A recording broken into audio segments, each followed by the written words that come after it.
do a color all kinds of ways. One I like to use here is color lookup. You have all these like presets you can apply, and some of them are pretty neat. That looks pretty cool right there. And so what I'll do is let's take screenshots.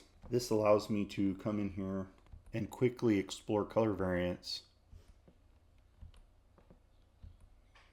That one's kind of cool.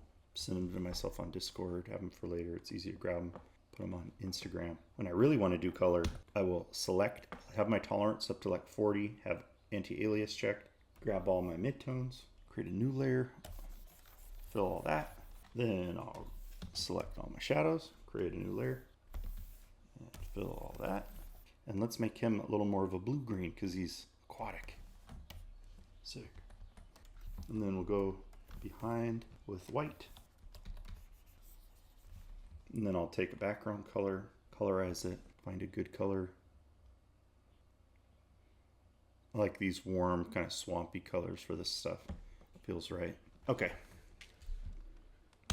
That's enough for today on that. Yeah, thanks a lot. Yeah, I've been trying to add that, bring that texture in there. Basically, I was working on a project, a horror project, and it's not announced yet. And the guys I was working with are really good with texture and materials. And my stuff just wasn't cutting it in comparison because of that lack of texture. And so needed a way to generate quick sketches and explore ideas and bring in all that stuff. So that's where this started happening, and I really like it. It's really fun. It really fits the way I work, and it really helps elevate the sketches. I think the one of you said, I don't really know how to translate it something like a finished illustration yet. I think it depends on what you mean by finish and illustration. So, you know, an illustration could be something, a more graphic posterized image like you'd see from someone like Ollie Moss, like a legendary graphic designer. I'd consider these illustrations. I like these a lot, actually. I love this stuff. This stuff's had a big impact on me and the way I think about color and graphic imagery. This is what I like personally for illustration. So I'm always thinking of this kind of stuff. But you could also photobash like someone like,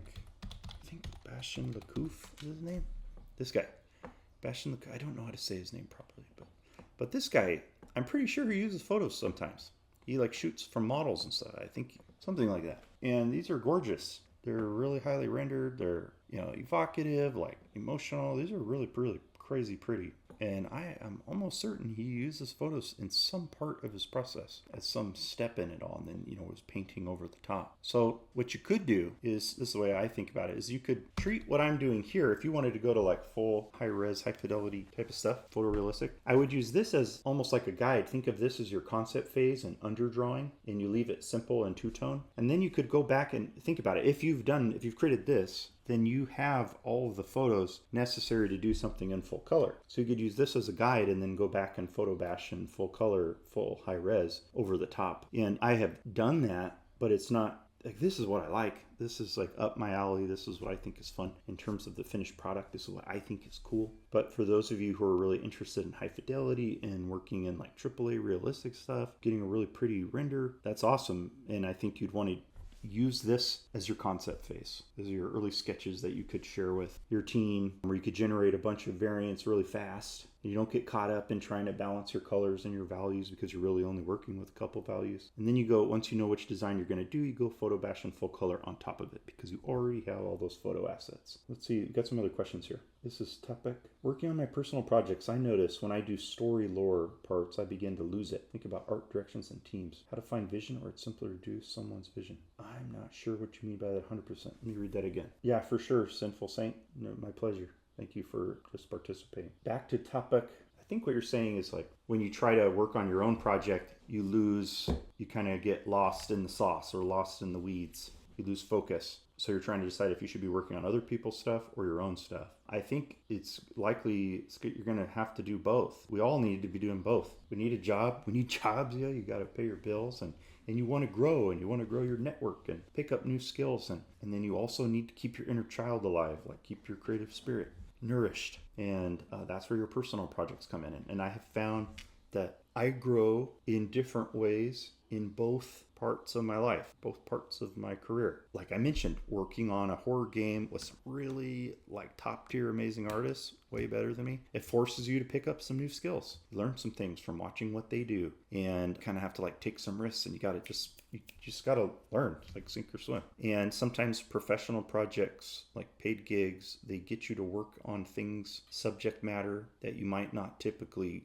gravitate to if left to your own devices. And because of that, you learn new things also just about subject matter, new topics. And part of working on this recent horror project the last couple of years just made me really get back in touch with that younger part of myself, that younger bro that liked all that hardcore art. And then I had my son, and it made me it kind of gentled my art. If you look at my like Instagram, it kind of tracks pretty well. Time at Riot, having my boy, I'm like doing more kind of some cuter stuff. There's still a dark aspect to it, but it's more like Tim Burton or Leica Studios. Like that's the stuff I'm thinking about, more stylized shapes. And I have this little boy I'm seeing every day, and I don't want to be working on insane, gnarly, gory stuff around him. And then as he gets older, it's sort of like more okay for me to do things that come more naturally. I can kind of be myself, start going back to exploring my own preferences and stuff. Working on that project was such a good time, and it came so natural, felt so effortless, that it just really made me like realize how important or how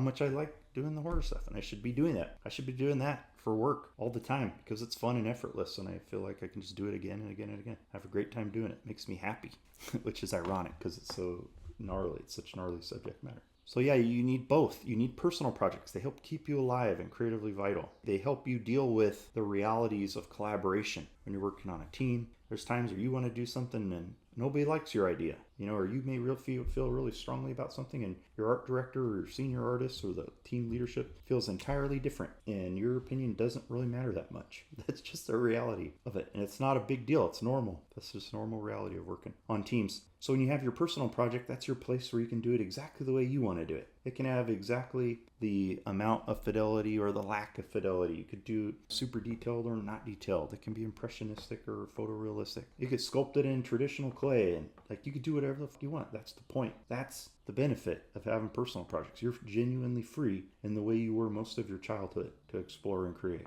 Anyways, okay, I'm ranting too much.